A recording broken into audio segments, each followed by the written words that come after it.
Esta clase de violencia intrafamiliar tiene por objetivo introducirlo, por un lado, en todo lo que tiene que ver con los conceptos, con las distintas definiciones de la violencia intrafamiliar en sus distintas formas, con las características, con los tipos de abuso y también eh, con algunas estadísticas en relación a la denuncia, en relación a los tipos de violencia ejercida hacia la mujer, hacia los niños. Y finalmente, eh, el cómo debemos indagar y pesquisar cuando estamos trabajando en un consultorio de atención primaria, donde van a llegar pacientes que no van a denunciar ni explicitar un fenómeno de violencia intrafamiliar que estén viviendo, sino más bien se van a quejar de sintomatología que finalmente está siendo generada por la violencia intrafamiliar que están viviendo. Por lo tanto, la labor que van a ejercer como médicos generales es trascendental en la pesquisa de la violencia intrafamiliar, en la denuncia finalmente y también, por cierto, en la atención y apoyo a las víctimas.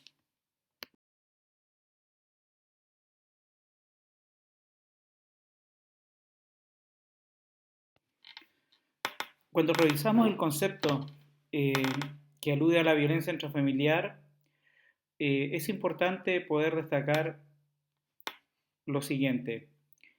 Cuando se refiere que es una situación de abuso de poder, está señalando en forma implícita que esto se da en una relación entre dos personas que, a diferencia de otras relaciones, son relaciones entre miembros de familia o que tienen algún parentesco.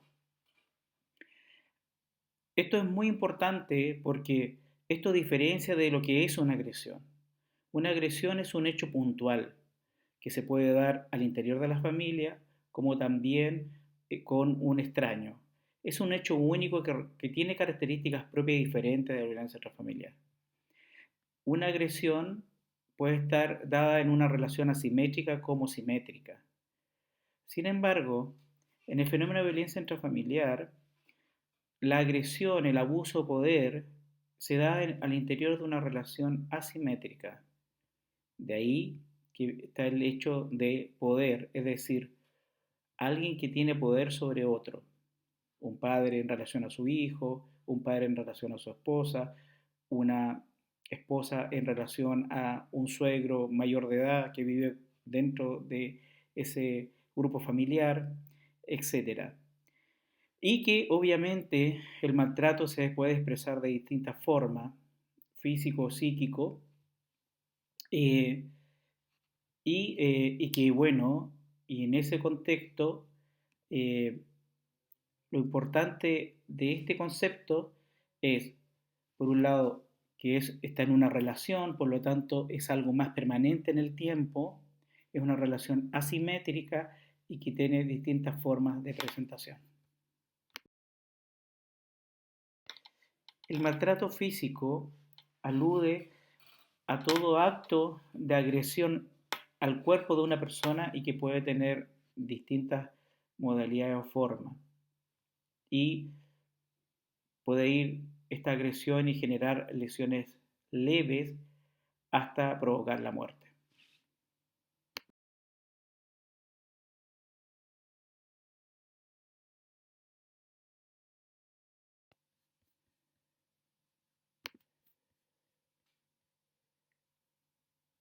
En cuanto al maltrato psicológico, tiene que ver con aquellos que buscan causar temor, intimidar.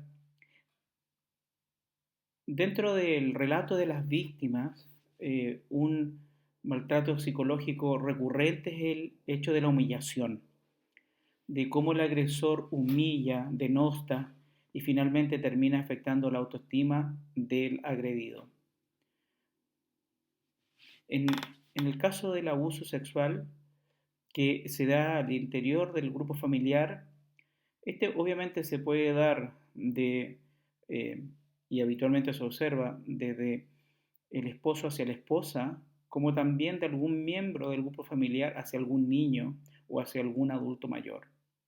Y básicamente tiene que ver con todo contacto sexual no consensuado, y en el caso de los menores de edad, obviamente, por el mismo hecho de ser menores de edad, inmediatamente se entiende que no puede haber contacto sexual. Eh, y con un adulto es un contacto no consensuado que se utiliza la intimidación a la fuerza para lograrlo. En relación al maltrato económico tiene que ver con eh, la coacción que hace el que detenta el poder económico en la familia para lograr lo que desea y así coaccionar al otro para que termine obedeciendo o sometiéndose a lo que ellos quieren. El maltrato económico también tiene que ver con el cuidado negligente y eso se da hacia los adultos mayores y también hacia los menores.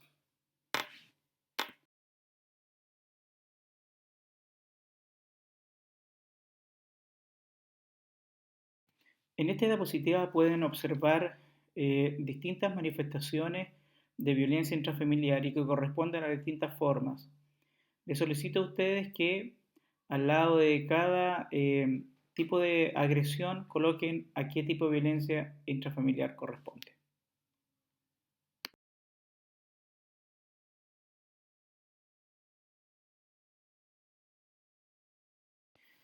Hoy día existe una ley de violencia intrafamiliar que tipifica los distintos tipos de maltrato al interior de la familia y ahí está el maltrato infantil, la violencia conyugal, la violencia hacia los adultos mayores y la violencia hacia los minusválidos. Eh, y en esta ley establece algunas definiciones importantes a saber. Primero, habla de dos tipos de violencia intrafamiliar. La habitual es aquella en la cual eh, en un grupo familiar existe violencia intrafamiliar que se ha observado en reiteradas ocasiones y que se ha mantenido en el tiempo. Ese tipo de violencia intrafamiliar, ese tipo de agresiones son constitutivas de delito y son investigadas por el Ministerio Público, por la Fiscalía. Y eh, finalmente son juzgadas en los tribunales de garantía eh, o, o en su efecto los tribunales oral en lo penal si es que la violencia intrafamiliar provocara, por ejemplo, la muerte de algún miembro de esa familia. También existe lo que se llama la violencia no habitual y que hace referencia al primer evento de violencia al interior de un grupo familiar que se denuncia. Esa denuncia es visto y sancionado en los tribunales de familia por ser evento único y se revisa y finalmente se establece una condena si se llega a establecer que efectivamente existió la violencia.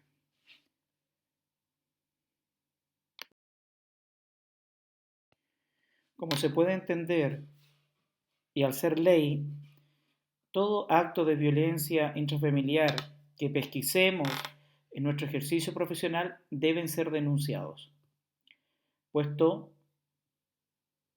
algunos actos de violencia intrafamiliar son constitutivos de delito. Por ello es importante tener claro y poder pesquisar de buena forma aquellos eventos que corresponden a violencia intrafamiliar y tomar y realizar todas las acciones de protección a aquella persona que esté siendo víctima de violencia intrafamiliar, ya sea conyugal o infantil. Y en el caso infantil, sobre todo, y con mayor razón, por la desprotección y por la baja capacidad que tiene un niño de poder defenderse y evitar la violencia que está siendo víctima.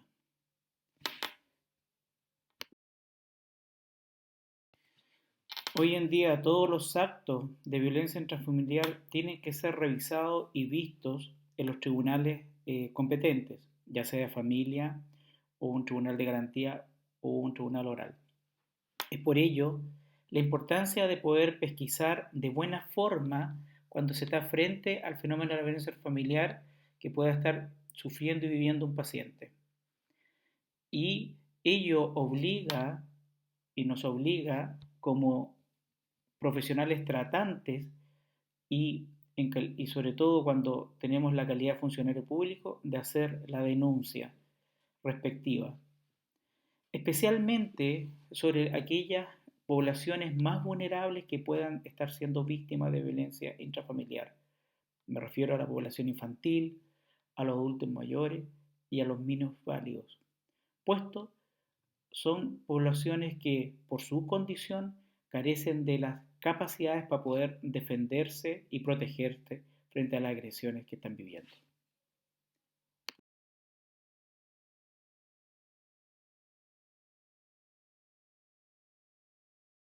A continuación van a revisar varias diapositivas que tienen que ver con estudios y mediciones iniciales en relación al tema de violencia intrafamiliar. Importante destacar que con la vuelta a la democracia en el año 90, eh, rápidamente se instaló el tema de la violencia intrafamiliar como un fenómeno social relevante. Y es así que en el año 92 aparecen los primeros estudios realizados en la región metropolitana. Las siguientes diapositivas tienen las fechas de los primeros estudios que son sumamente relevantes porque dieron cuenta de la magnitud de este fenómeno al interior de la familia, en sus distintas expresiones, tanto conyugal, infantil y de la gravedad de sus efectos. Revisen con atención cada diapositiva porque estas cifras hoy día, si bien han mejorado, pero mantienen todavía una magnitud importante de presencia al interior de la familia.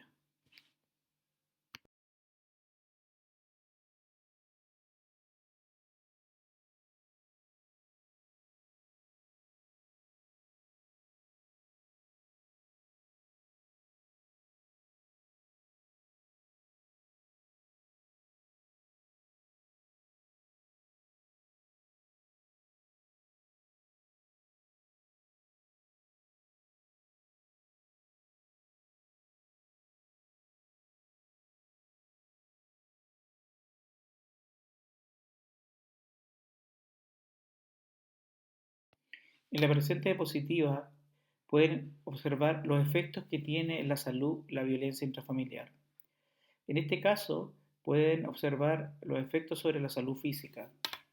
Es sumamente relevante poder observar las distintas manifestaciones a nivel físico, puesto muchas veces son estas quejas, estas manifestaciones de alguna patología o de algún malestar que llevan a las personas a consultar, a las personas que están sufriendo violencia intrafamiliar. En el caso de la enfermedad ginecológica, muchas veces se ha pesquisado a través de antecedentes ginecológicos abusos sexuales a menores de edad o a mujeres mayores, puesto que se puede observar en el examen evidencia o rastro de una agresión. Las personas que de alguna forma son víctimas de violencia muchas veces recurren al consumo de alcohol y o drogas para poder soportar el dolor emocional que dicha situación les provoca. También están las enfermedades de transmisión sexual que tienen que ver muchas veces que la pareja tiende a contagiar de alguna enfermedad a a una mujer agredida. Bueno, y los daños corporales también son súper relevantes, sobre todo para los que van a trabajar en los servicios de urgencia, porque muchas veces las personas que llegan agredidas con alguna lesión van a intentar justificar esa lesión la cual muchas veces esta justificación es para encubrir un tema de violencia intrafamiliar.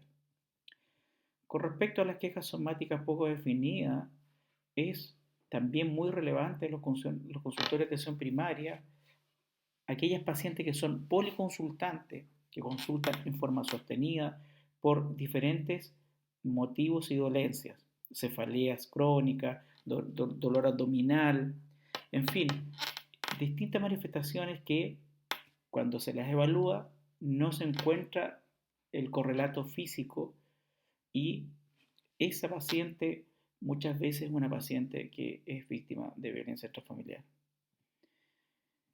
Y bueno, aquellas mujeres que en el embarazo tienen un embarazo que desde afuera es visto como irresponsable, que no se cuida, que no acepta al bebé, muchas veces puede haber sido víctima o de un abuso sexual al interior de la familia o una mujer que finalmente se embarazó como consecuencia de una relación forzada.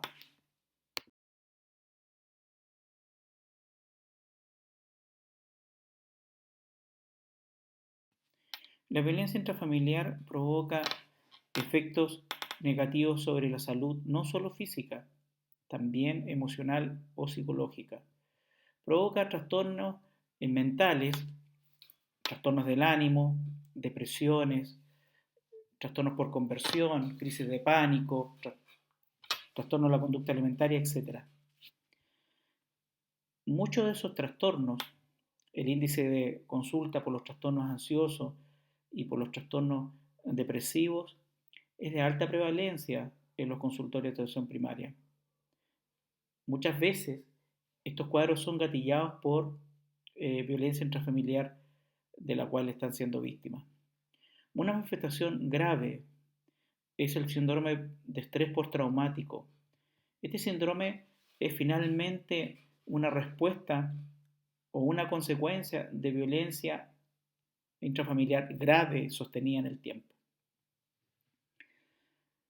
En el caso de los niños o de la violencia infantil, muchas veces los niños cambian de conducta en relación a lo que habitualmente se puede observar en ellos.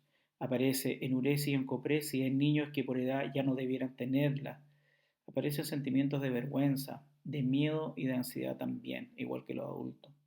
Y en el caso de los casos más graves, en adolescentes, por ejemplo, que están sufriendo algún abuso sexual en el interior de la familia, o de mujeres que entran en una depresión severa producto de la violencia intrafamiliar, puede surgir el intento de suicidio o el suicidio propiamente tal.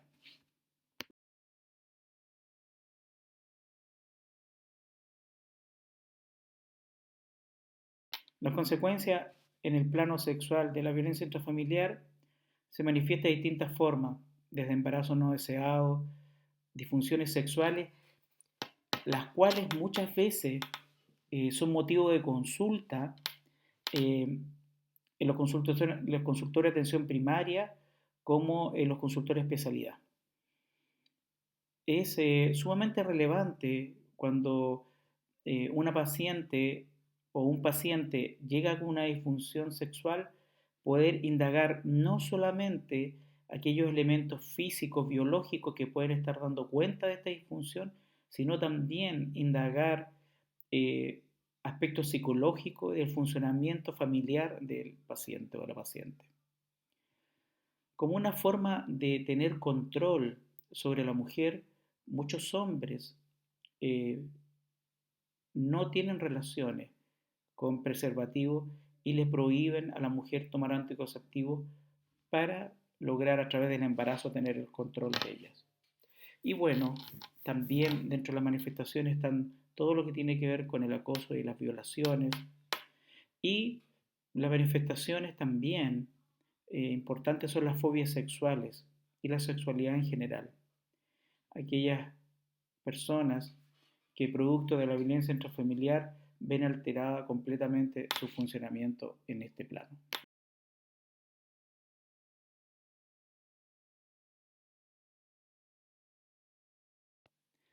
En esta diapositiva pueden observar las consecuencias que tiene el maltrato infantil sobre los niños, que es un maltrato que genera consecuencias y a mediano y largo plazo. Genera en el corto plazo problemas de aprendizaje, alteración del comportamiento, agresividad. Sin embargo, en el largo plazo, este patrón relacional al interior de la familia se puede replicar cuando el niño sea un adulto y transformarse en un adulto maltratador. Los niños que de alguna forma son maltratados severamente tienden a aceptar y a justificar la agresión ejercida sobre ellos.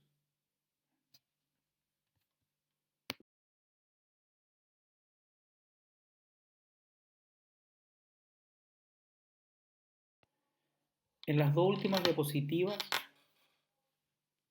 el objetivo es poder mostrar qué es lo que tenemos que indagar y de qué forma, dependiendo del tipo de violencia intrafamiliar que estemos sospechando. En el caso de la violencia conyugal, tenemos que preguntar y asegurarnos de qué tipo de agresión está viviendo la mujer. En el caso, si es física, poder darles distintos ejemplos en cuanto a severidad y al tipo de agresión física para que la mujer pueda ir reconociendo si alguna de esas es, o hacer una pregunta abierta para que ella pueda relatarnos qué tipo de agresión física está siendo víctima. También incluye, obviamente, la agresión sexual. Muchas veces las mujeres no tienen claro de que la agresión sexual dentro del matrimonio es una agresión y hoy día es un delito.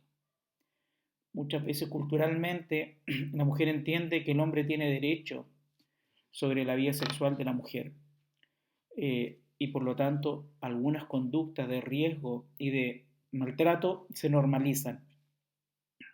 Y en cuanto a la agresión psicológica vivida por la mujer en la violencia conyugal, eh, habla básicamente de aquellas todas acciones en las cuales ella se haya sentido insultada, humillada, se sienta controlada, eh, sea víctima de celos que muchas veces es descrito como enfermizos por parte de su pareja y que obviamente la tienen bajo una situación de temor.